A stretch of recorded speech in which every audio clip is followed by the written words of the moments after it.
Hello students, in this video we are going to discuss why using templates in your essay question in IELTS is causing you more harm than good. अगर आपका गोल है IELTS के essay question में 7+ band score करना, then this video is going to save you months of frustration. Honestly, a lot of students are doing this mistake. They are using these so-called copy-paste templates and they're thinking कि इससे उनके score increase होंगे because उन templates की जो language है वो बहुत advanced है और उसके अंदर जो सेंटेंस स्ट्रक्चर्स हैं वो बहुत elongated हैं, लंबे लंबे सेंटेंसेस हैं, बहुत हाई वोकैबुलरी उसमें यूज़ की गई है. But in reality these templates are the biggest reason why their band is stuck at band 6. So मैं आपको एक टेम्पलेट पढ़ के सुनाती हूँ जिसके ऊपर ये क्लेम मैंशनड है कि ये एक कॉपी पेस्ट टेम्पलेट है और बैंड 8 के स्टूडेंट्स, बैंड 9 स्टूडेंट्स इसको यूज़ करते हैं. The importance of blank, which was always debatable, has now become more controversial, with many people claiming that it is beneficial while others reject this notion. The substantial influence of this trend has sparked the controversy over the potential impact in recent years. In my opinion, the former proposition appears to be more rational. This essay will further elaborate my views for favoring the positive/negative impact and thus will lead to a logical conclusion. ऐसा fake copy paste answer लिखने से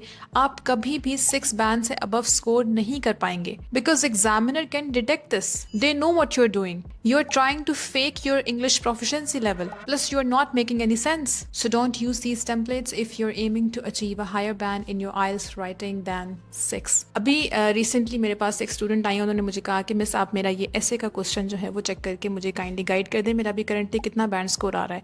सो मैंने उनका ऐसे का question open किया and I started reading it और मैंने रुक के मिड सेंटेंस में दोबारा से पढ़ना शुरू किया बिकॉज मुझे समझ नहीं आया कि उन्होंने क्या बात की है.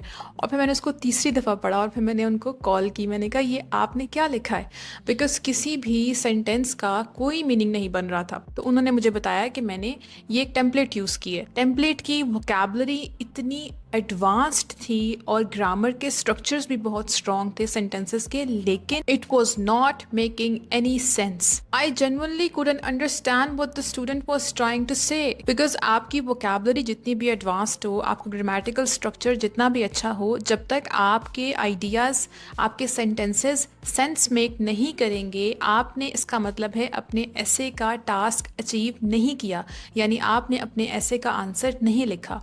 और जब आपने ऐसे को सॉल्व नहीं किया तो फिर आपको बैंड स्कोर नहीं मिलेंगे. IELTS बेसिकली आपका एक टेस्ट है जिसमें आप एग्जामिनर को ये प्रूव करते हैं कि मेरा अभी current level of English proficiency ये है. अगर आप कहीं से याद किया हुआ लिखेंगे तो trust me, examiner can detect that and they will penalise you. अगर आप राइटिंग के IELTS के बैंड डिस्क्रिप्टर्स को उठा के देखें तो उसके अंदर लिखा हुआ है कि अगर एग्जामिनर को लगेगा कि आपने अपना आंसर मेमोराइज करके लिखा है तो आपके बैंड स्कोर 0 आएंगे. यहाँ से आपको इस चीज़ का आइडिया हो जाना चाहिए कि why writing your answers in templates is a wrong approach. जब आप एक ऐसा ऐसे लिखेंगे that is full of empty language, big words, long sentences but zero meaning, तो ऑब्वियसली आपको 6 बैंड्स भी नहीं मिलेंगे. टेम्पलेट्स को फॉलो करने का सबसे जो वर्स्ट पार्ट मुझे लगता है वो ये है कि स्टूडेंट्स स्टॉप थिंकिंग. वो ये नहीं सोच रहे कि हमने इस क्वेश्चन का आंसर क्या देना है, बल्कि वो ये सोचने लगे कि हमने किस तरह से जो हमारा याद किया हुआ टेम्पलेट है, पैराग्राफ है, उसको हमने फिट करना है अपने इस ऐसे के अंदर. That is a recipe of disaster. अब इसका सोल्यूशन क्या है उसको भी डिस्कस करते हैं. देखिए, आपको IELTS में ऐसे की प्रिपरेशन के लिए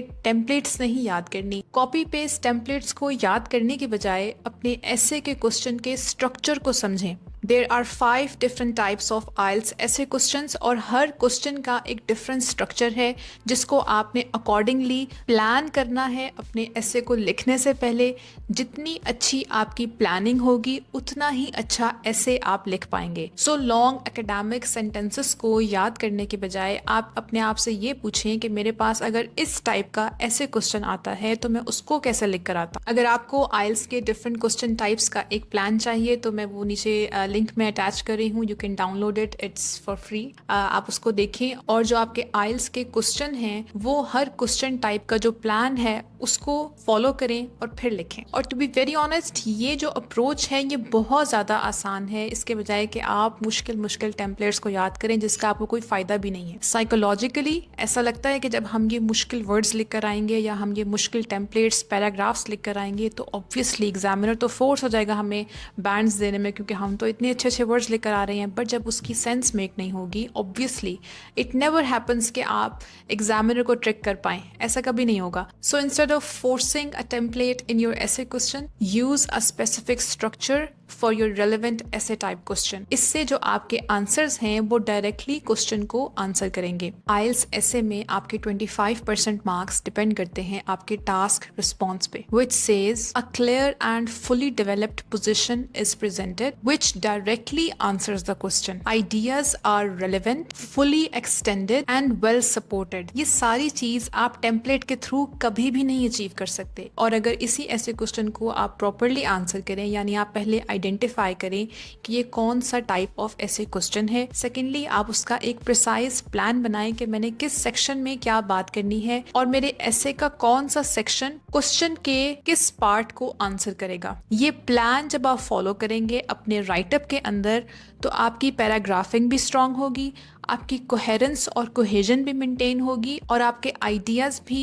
रेलेवेंट होंगे और ऑटोमेटिकली आपका एक जो ऐसे है वो वेल डेवलप्ड और क्लियर होगा और डायरेक्टली क्वेश्चन को आंसर करेगा। Lastly, always remember this one rule in IELTS and in life, if something seems too good to be true it probably is. वो उर्दू में हम कहते हैं कि हर चमकती चीज सोना नहीं होती। सो अगर आपको ये कहीं पे भी ये फैंसी फ्रेजेस मिले कि copy paste templates 100% guaranteed IELTS 8-band template, there are no shortcuts, there are no magical templates to IELTS essay question. So learn the structure, understand the question types, practice planning and write your answers naturally. Remember that you can never trick your IELTS examiner because they are trained to check whether you can think, organize and write your answers clearly or not. That was it for today's video. If you learned something, then do give it a like and subscribe the channel for more such videos. Thank you.